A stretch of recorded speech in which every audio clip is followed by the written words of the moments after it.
আপনি প্রশ্ন করেছেন আয়নাঘরের আইডিয়া কে দিয়েছিল।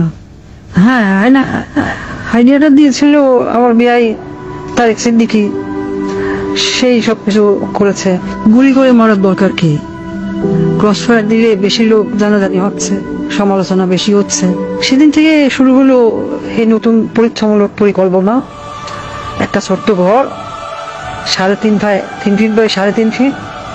ওইখানে নিজের কোথাও ভালোভাবে শোনা যায় না। হ্যাঁ, আমরা প্রথমে কিছু বিরোধী নেতাকে তুলে আনলাম, বিএনপি, জামাত, ছাত্র শিবির, ছাত্রদল, কিছু সাংবাদিক। ওদের জায়গা হলো সেই আয়না ঘরে। প্রথমে কয়েকদিন ওরা দেয়ালে ঘুষি মারতো, আমাকে ভিডিও কলে দেখানো হলো, ভিডিওতে আমাকে দেখানো হলো ওরা দেয়ালে ঘুষি মারতো, দোল্লা ঠেলে বেরোনোর চেষ্টা করছে। তারপর কিছুদিন দেখি শুধু উপরের দিকে তাকিয়ে থাকে। তারপর এক সময় ক্লান্ত হয়ে শুধু উপরের দিকে তাকিয়ে থাকতো। প্রথম কিছুদিন কেউ বুঝতে পারতো না কতটা সময় গেছে, কয়দিন তাদের আটকটা হয়েছে।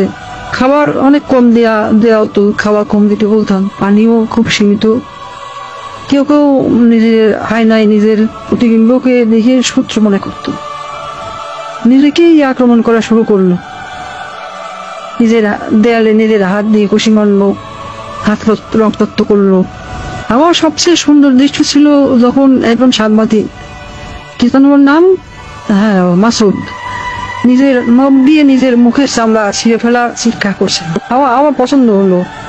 সারা দেশে আরো বেশ কিছু এরকম আয়নাঘর বানালাম। যুদ্ধপরাধী রাজাকার ছেলে মেয়েদের সেখানে বন্দি করতে বললাম।